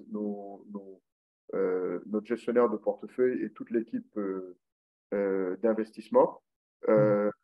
Maintenant, un client averti qui peut rentrer sur une action à un bon moment, donc quand le prix de l'action est bas, peut avoir des rendements qui sont voilà, beaucoup plus intéressants. On a vu, par exemple, certaines IPO qui ont généré des rendements de quasiment 100% en même pas 3 mois. Et ça a peut-être attiré une certaine catégorie de clientèle derrière sur le marché parce que bon, les gens se disaient que c'était l'argent et c'est facile de doubler sa mise, mais c'est pas toujours comme ça. Il y a plus eu d'ailleurs d'introduction d'actions qui n'ont pas euh, fini par performer. L'exemple le plus récent, c'est Orange Côte d'Ivoire, qui a été introduit à 9500 et qui transige actuellement en deçà de 9500. Donc, ça nécessite de la prudence et un accompagnement par nos conseillers pour pouvoir choisir les bons titres et aussi le bon moment pour pouvoir investir. De manière générale, juste un dernier point, les dividendes qui sont payés sur les actions cotées tournent aux alentours de entre 8 et 12% de rendement annuel. D'accord. En tout cas, merci beaucoup par rapport à ces réponses assez bien détaillées. Je pose la même question à Mignane. Aujourd'hui, quel est le niveau de rentabilité, hein, et aussi sur quelle échelle de temps on peut avoir un retour sur un investissement? Ok. Alors, nous, on est une startup agritech. Donc, pour reprendre un peu les mots de Clément, il y a naturellement une corrélation très très forte entre le niveau de risque et le niveau de rentabilité potentielle. Et là, je reprends les mots d'Evelyne. Donc, naturellement, nous, on va plutôt être sur des facteurs, raison pour laquelle on se tourne vers un type d'investisseur particulier. Donc, on parle aux acteurs du venture capital, justement, parce que eux vont être en mesure de se dire, OK, on va se constituer un portfolio de sociétés. On sait que dans le lot, il y en a qui ne seront peut-être pas là dans 2 ans, dans 5 ans, dans 10 ans.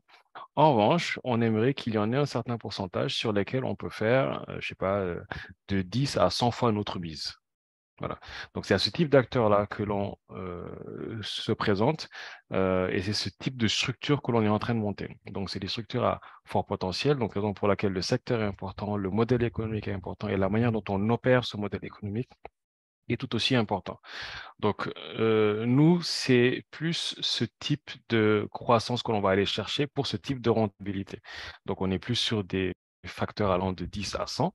Donc, le dire autrement, c'est on aimerait en gros que ceux qui ont mis 1 million d'euros dans Africamart il y a 1 an et demi, peut-être dans moins de 10 ans, en sortent avec plus de 10 millions. Donc, c'est ça l'objectif que l'on a et c'est ce qu'on est en train de construire. Voilà. Et ces gens-là, eux, en plus, leur approche en misant sur nous sera de se dire, bon, j'accompagne cette jeune pousse maintenant, elle en est peut-être au stade d'idée, au stade post-revenu, c'est-à-dire juste après les premiers revenus. En revanche, vu le potentiel qu'elle arrivera à montrer dans 2, 3 ans, voire 5 ans, admettons que c'est un fonds qui dure 5 ans, je serai en mesure de sortir à ce moment parce que d'autres acteurs seront en mesure de l'accompagner à ce moment avec du coup plus de capital pour aller chercher plus de croissance et plus de rentabilité éventuellement plus tard. Voilà, donc c'est ce type d'investissement que l'on cherche à capter et c'est ce type de rentabilité que l'on cible dans notre secteur. Super.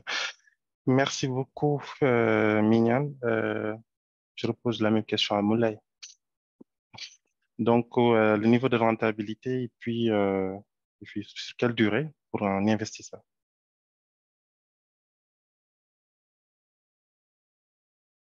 Moi, je n'ai pas suivi. J'imagine que la question était pour moi. Il y a une petite coupure. Ah oui, donc oui, je repose la question. Donc, c'est toujours la même question. Donc, par rapport au niveau de rentabilité, hein, pour un pour quelqu'un qui investit et sur quelle durée, hein, pour avoir un retour sur investissement. Oui, alors, comme je le disais tantôt, nous Mhm, sommes une PME qui est plutôt dans l'industrie. Et dans l'industrie, les cycles sont un peu longs, malheureusement. Donc, nous sommes plutôt pour tout ce qui est actionnariat vers des profils qui sont là, mais vraiment pour rester longtemps avec nous. On est sur 5 ans, 10 ans, pour pouvoir espérer avoir un retour sur investissement. En revanche, mhm, pour ce qui est de la dette, qui est quelque chose que nous sollicitons aussi, mhm, nous sommes sur des taux qui sont autour de 8% annuels. C'est plutôt pour financer du fonds de roulement et qui sont plus ou moins garantis à la fin, donc en termes de remboursement, parce qu'ils sont adossés à des actifs tangibles mhm. euh, derrière. Donc, pour l'instant, c'est ce que nous offrons en termes d'investissement. Pas d'actionnariat pour les raisons évoquées. Si actionnariat il y a, c'est pour au moins peut-être rester 5 ou 10 ans pour avoir un retour sur investissement. D'accord. Merci beaucoup. Du coup, ouais, je vais commencer par toi pour la prochaine question. Par rapport à votre branche, hein, comment voyez-vous le futur ainsi que les perspectives? Je pense que le réseau n'est pas très bien. La question, c'est comment voyez-vous le futur ainsi que les perspectives? Oui, C'est bien ça? exactement par rapport à votre activité d'aujourd'hui, l'activité de Oui. votre structure. Alors, nous voyons le futur comme étant quelque chose, certes parsemé d'embûches, mais très radieux parce que nous sommes conscients du fait que nous sommes dans un créneau qui est un créneau de niche et qui commence à porter en termes de visibilité et en termes d'intérêt, notamment Mhm, le secteur de la pomme de cajou. mhm, Nous sommes dans un créneau de niche parce que aussi il y a d'autres produits innovants qui sont en cours de développement et qui sont mhm, des produits de consommation de masse, tels que le vinaigre, par exemple. mhm, J'ai parlé du beurre de mangue. Et donc, pensons que tous ces produits-là, une fois qu'ils vont toucher le marché, vont nous permettre au moins d'avoir un break-even assez rapidement, mhm, euh, qui va finalement nous permettre au moins de sortir de cette zone rouge qui est caractéristique des industries. mhm, Donc, c'est, c'est un futur radieux, on espère, et mhm. avec des promesses d'impact encore plus élevées. Merci beaucoup, Moulay. Je pose la même question à Minan. Comment voyez-vous le futur, les perspectives par rapport à votre activité? Alors, on est dans une phase de croissance par rapport à ce modèle que je vous ai expliqué. Mhm, Ce que l'on aimerait, c'est justement le consolider davantage au Sénégal. Donc, mhm, donc la levée de fonds en cours. Donc, le mhm, consolider davantage au Sénégal mhm, pour pouvoir envisager un passage à l'échelle l'année prochaine. Donc, avec une expansion dans plusieurs pays en Afrique de l'Ouest et puis aussi s'attaquer à un type de clients. Donc, on aimerait éventuellement commencer à faire de l'export d'ici la fin de l'année. Mais sur ce même modèle où on travaille avec des petits producteurs, on agrège leurs produits, on fait tout ce qui est tri et catégorisation avant de pouvoir l'exporter. Voilà. Donc, mhm, on est plutôt très positif par rapport au futur. mhm, On est très passionné, très engagé. Maintenant, au vu de l'audience que l'on a ce soir, je pense qu'il est aussi important de préciser que l'entrepreneuriat en Afrique, en tout cas au Sénégal, c'est quand même assez difficile. Donc, au-delà du fait que c'est quelque chose de difficile partout, les mhm, entrepreneurs partout, donc c'est difficile de construire des modèles, de construire des entreprises et encore plus difficile de les développer jusqu'au seuil de rentabilité et au-delà. mhm. Voilà, nous, dans nos écosystèmes, dans nos géographies, il y a des défis structurels qui se rajoutent à la difficulté juste de construire quelque chose qui marche, qui rendent encore les choses beaucoup plus difficiles. Donc, il est important, pas forcément de mitiger cet espoir, mais plutôt d'apporter beaucoup de réalisme à ce dont on parlait tout à l'heure. Donc, que ce soit les taux de retour sur investissement, que ce soit la rentabilité, la croissance. Effectivement, il y a beaucoup de potentiel. En revanche, c'est pas des écosystèmes simples à pratiquer. Ça nécessite beaucoup d'efforts, beaucoup de sacrifices, beaucoup d'énergie, et il faut être prêt réellement à se prendre des coups, pas forcément qu'au début, au début, au milieu, un peu plus tard et tout, tout le temps. Donc, c'est de haut débat. Il faut être prêt mentalement, psychologiquement, avant d'y aller, quoi. Donc, voir aussi l'investissement sous cet angle-là. Voilà, donc on investit parce qu'il y a du potentiel.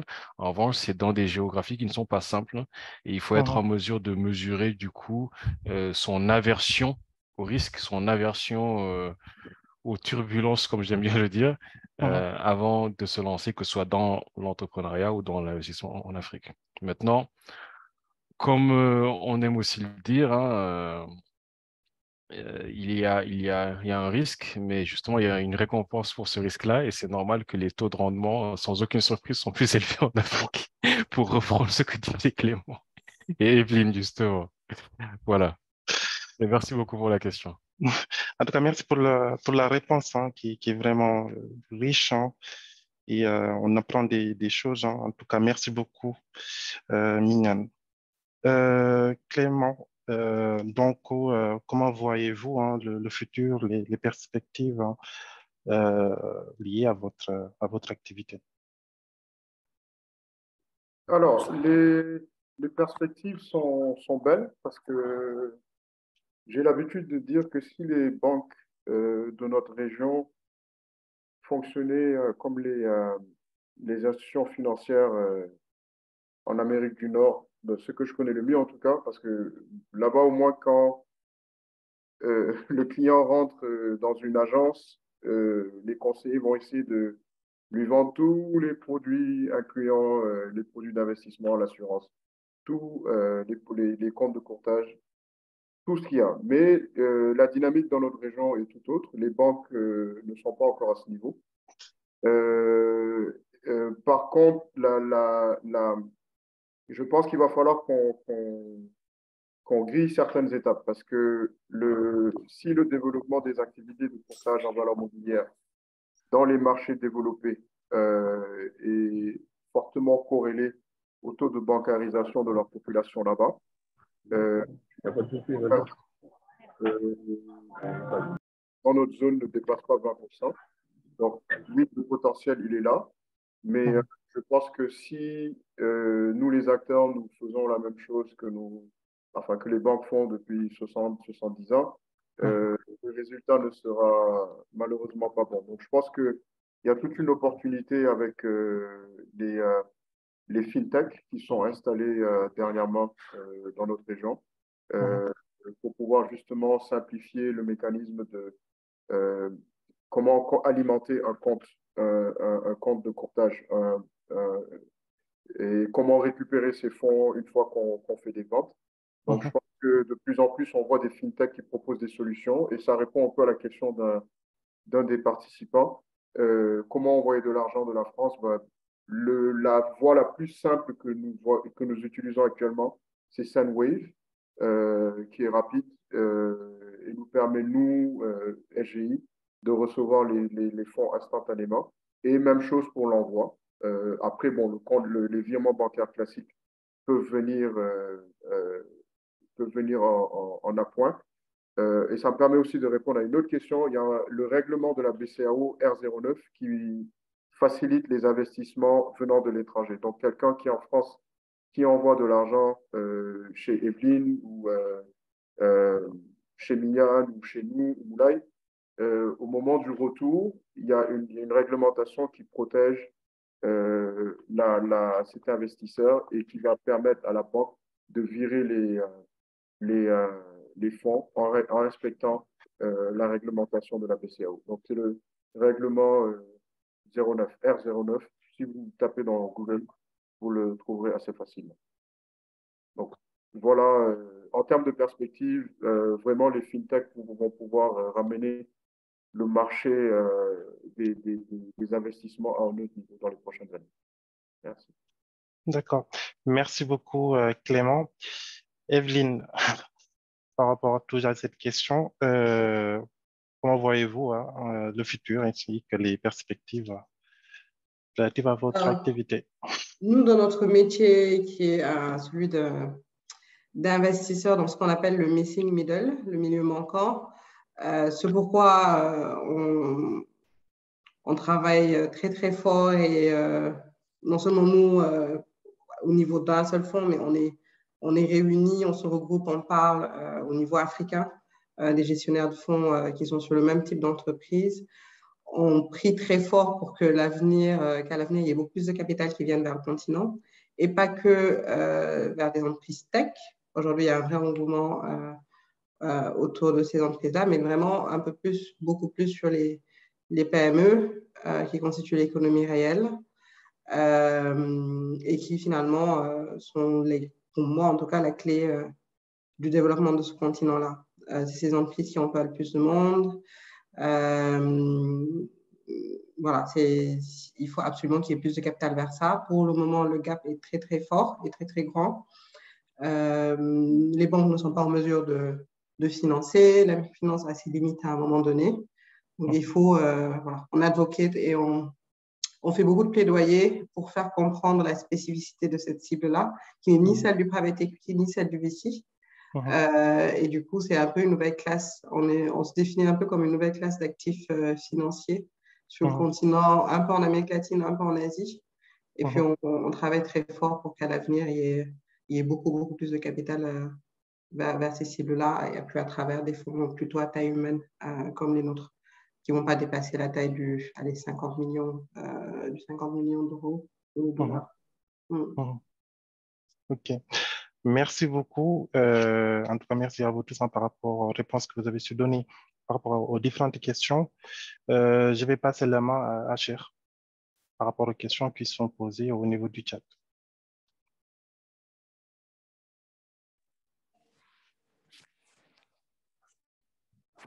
Yes. Est-ce que vous m'entendez? Oui. Très bien, Cher. Très bien. Est-ce que vous me voyez?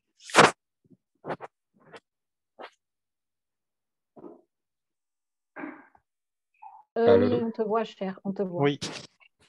On va te mettre en épingle, on te voit. Merci. Merci beaucoup.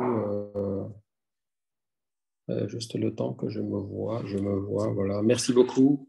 Alors, moi, je vous ai écouté avec beaucoup de plaisir. Je ne savais pas que j'aurais cette séquence sur la fin, mais en tout cas, voilà, je voulais tout d'abord vous féliciter. J'ai écrit dans le chat parce que je vous ai écouté avec beaucoup d'attention. C'était vraiment agréable. Alors, on est très short dans le temps. Je ne sais pas si Béa, combien de temps il nous reste, parce que là, on était sur la conclusion. Combien de temps on peut prendre pour les questions, parce qu'il y a beaucoup de questions. Je pense 10 minutes grand maximum. Et les invités avaient déjà commencé à répondre un petit peu dans le chat, donc ça permettra aussi d'aller plus vite sur cette séquence. Super, 10 minutes, c'est parfait. En plus, il faut savoir, à Paris, il est bientôt 22h. Les CRR, ils ont faim. En tout cas, moi, avant de poser des questions, je vais d'abord vous féliciter parce que c'était vraiment intéressant. On m'a parlé d'informel, d'innovation, de big data, de la diaspora, d'expertise. Moi, j'ai entendu beaucoup de choses qui m'ont plu, de difficultés aussi structurelles. Donc ça, j'ai bien aimé cette partie parce que c'est des choses parfois qu'on ne dit pas. Cher Sadi Boudem, entrepreneur, ancien du comité de pilotage Espace Diapo et également chef d'entreprise en France. Voilà, moi, je gère un groupe qui s'appelle Summon avec des filiales en Afrique dans tout ce qui est monitoring, activity monitoring de manière générale. Et je suis content de voir beaucoup de têtes que je connais. Alors, la première question, là, alors, je l'ai posée dans le chat. Alors, je vais commencer par les femmes. Désolé pour la parité. Hein, on n'a pas réussi, Evelyne. Question rapide, réponse rapide. Le mentorat, vous n'avez pas tous répondu. Est-ce que ça vous a apporté quelque chose? Est-ce que vous avez été mentoré? Est-ce que vous mentorez des jeunes? Et qu'est-ce que ça vous a apporté? Alors, nous, le mentorat fait partie essentielle de notre modèle au niveau du fonds. Quand je parlais tout à l'heure d'assistance technique, donc on investit et puis on a notre secret sauce, c'est le réseau du WIC. Comme je disais tout à l'heure, le WIC, c'est 99 femmes et puis avec une moyenne d'expérience professionnelle de 25 ans. Je pense que je fais partie des bébés du WIC des plus jeunes. Et donc, cette expérience, on l'utilise beaucoup nous, au niveau de la société de gestion. Les membres du WIC, déjà, elles siègent au niveau des boards des sociétés dans lesquelles on a investi. Et puis, on choisit toujours une membre du WIC pour mentorer l'entrepreneur. Parce qu'on trouve que, et ça c'est très, très, très important pour l'entrepreneuriat féminin, il y a un volet empathie qui fait partie de la création de valeur du fonds. Et donc nous, l'équipe d'investisseurs, on est là, on regarde les chiffres, etc. Celle qui siège au niveau du board aussi, elle joue son rôle d'administratrice. Et puis la mentor, elle joue un peu le rôle de grande sœur, de tata, qui est à l'écoute des difficultés au quotidien. C'est très, très difficile d'entreprendre au Sénégal. C'est vraiment très, très, très difficile. C'est des galères au quotidien. Et puis, il y en a une qui me disait la dernière fois, en Wolof, entrepreneuriat Sénégal, il y a 5 dans nos 10 marches. Il y a 5 marches dans nos 10 marches. Et c'est vraiment ça, l'entrepreneuriat ici, c'est vraiment très difficile. Et du coup, avoir ce triptyque de relations, là, pour nous, c'est vraiment clé. Et puis, bon, moi, à titre personnel, oui, j'ai été mentorée. C'est vrai que je ne mentor pas, je devrais. Mais je considère que tous les entrepreneurs du portefeuille sont un peu mentorés quelque part. Mais je n'ai pas mentoré à titre personnel les plus jeunes. Super. Merci. Moulay, ton expérience, là, je fais de la pub pour Espace Diapo. Moulay, tu peux partager ton expérience de mentorat avec Diapo? Oui, je crois avoir répondu à la question dans le chat. Oui, j'ai été mentoré au sein d'Espace Diapo. Je pense que ça a démarré en 2017 parce que avant de rentrer au Sénégal, j'avais lancé une société en France, Ibari, qui était dans la data, le traitement de l'information économique à destination d'investisseurs en Afrique. Donc, pour cette activité, j'avais été mentoré par l'Espace Diapo, notamment par Mahacham, avec qui j'ai gardé d'excellents contacts. Je l'ai rencontré au mois de février dernier quand j'étais de passage à Paris. Donc, cela m'a beaucoup appris. Déjà, à titre personnel, ça a permis de développer plein de choses, d'ouvrir un réseau assez intéressant de personnes avec qui aujourd'hui je discute, je partage et qui m'apportent beaucoup de choses pour ma nouvelle activité. Donc, c'est la première expérience de mentoring, de mentorat officiel que j'ai eue, mais je me suis rendu compte quand je suis rentré au Sénégal qu'en réalité, j'ai toujours eu un mentor depuis mon jeune âge, un oncle entrepreneur que j'ai toujours vu en modèle et qui m'a toujours donné des conseils. Et je m'en suis rendu compte que quand je suis rentré au Sénégal, qu'en fait, tout cet partage qu'on avait, ces sessions de partage, c'était en réalité des sessions de mentorat. Donc, c'est quelque chose que je conseille, que je trouve très important pour les jeunes entrepreneurs, les futurs entrepreneurs, d'avoir une personne qui s'y connaît un petit peu, qui a de l'expérience, qui a eu à affronter les difficultés de l'entrepreneuriat pour qu'ils partagent ses expériences, pas que l'on prenne pour argent comptant tout ce que la personne dit, parce que les expériences sont d'abord individuelles et personnelles, mais pour que l'on puisse s'en inspirer et apprendre pour nous les obstacles que l'on aura, dont on aura à faire face, mais aussi le réseau que ces personnes-là pourraient vous ouvrir. Donc voilà pour ce qui est du mentorat. Et aujourd'hui, encore, toujours pas de manière officielle, mais il y a un jeune entrepreneur ici en Casamance avec qui j'ai commencé à échanger de manière très régulière et je vois notre relation aller dans le sens de mentorat avec un écart de 3 ans seulement dans l'entrepreneuriat. Lui vient de démarrer et moi, on va dire, j'ai plus d'expérience que cela, mais l'activité actuelle que je mène a 3 ans d'existence. Donc, 3 ans d'expérience. Super. Question pour Clément. Est-ce que vous avez des produits qui sont charia compliant? Je pose la question, comme on sort du ramadan, ça tombe à pic. Oui, nous offrons des sous-coupes souverains émis par des États. Le dernier en cours, c'est Sogespar, la société de gestion du patrimoine bâti de l'État du Sénégal, qui offre des sous-coupes, donc c'est des placements sécuritaires avec des niveaux de profit très proches de ce que nous trouvons sur le marché monétaire de l'UEMOA. Donc, c'est exclusivement des sous-coupes souverains qui sont disponibles pour tout ce qui est investissement Sharia compliant. Super. Une question pour Mignan. Est-ce que, Mignan, vous avez toujours votre centre de service IT?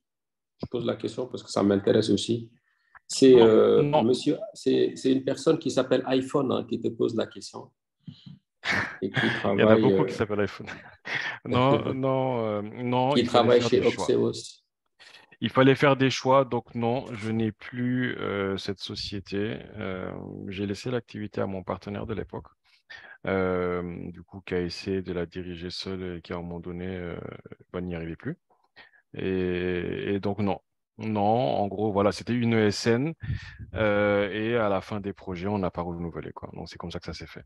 C'est comme ça que ça s'est fait. Maintenant, ce qui s'est passé, c'est que la plupart des développeurs, notamment, ont pu continuer à travailler en direct avec certains clients.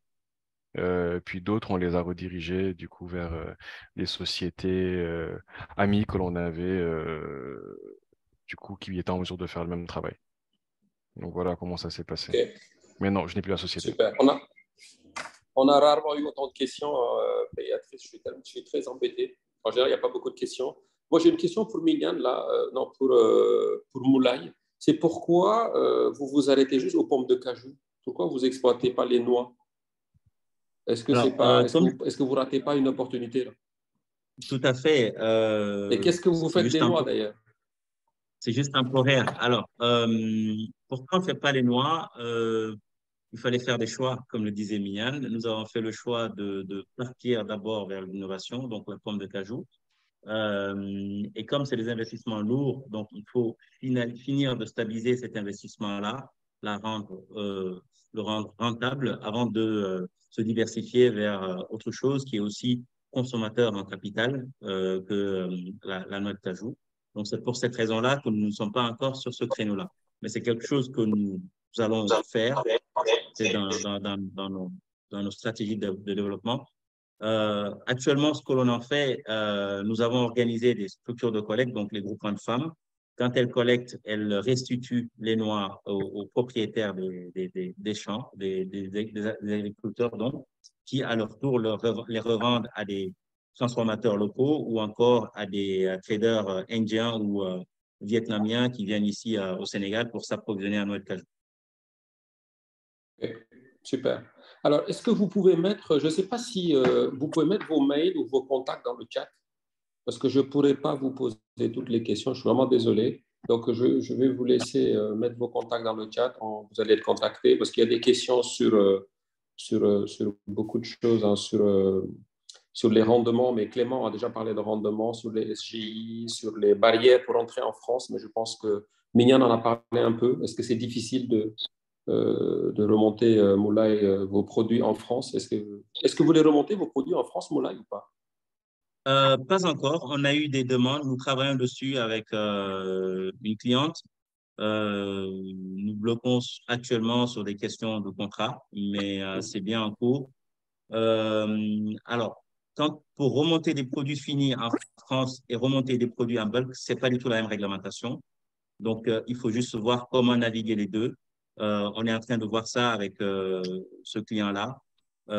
J'espère pouvoir aboutir d'ici peut-être un mois et signer quelque chose de concret qui permettra au moins d'avoir nos produits soit sous notre marque, soit sur une marque commune qu'on va créer avec ce client.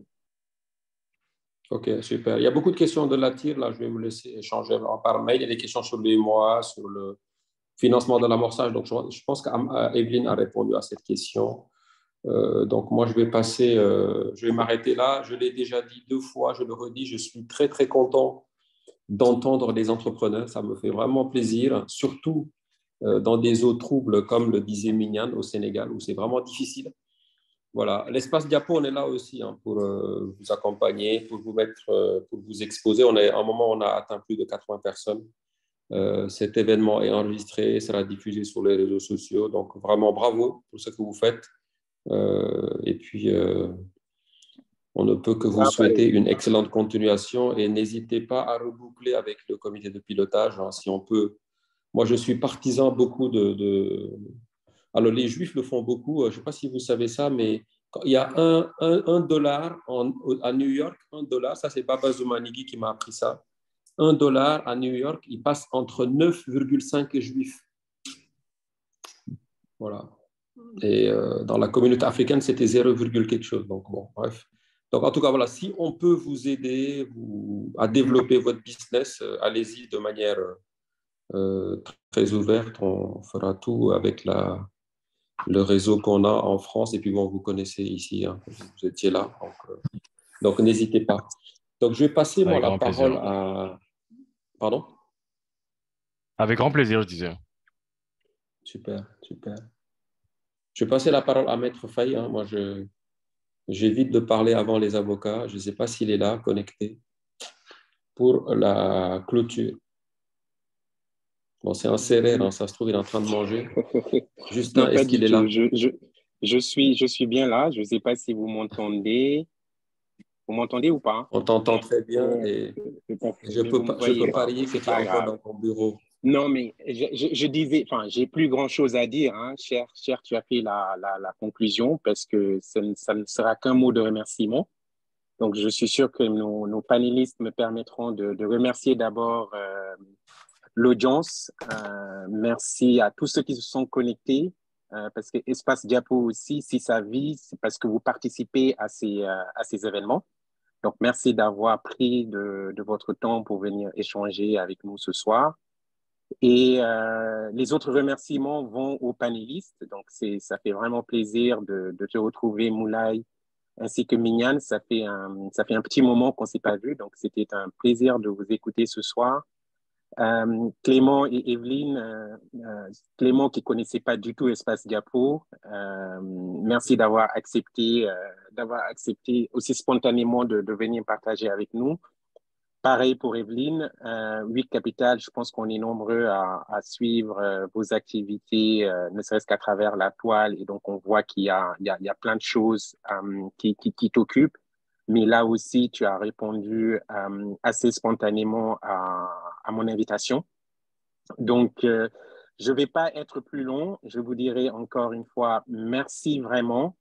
Restez connectés, comme on dit dans certaines circonstances.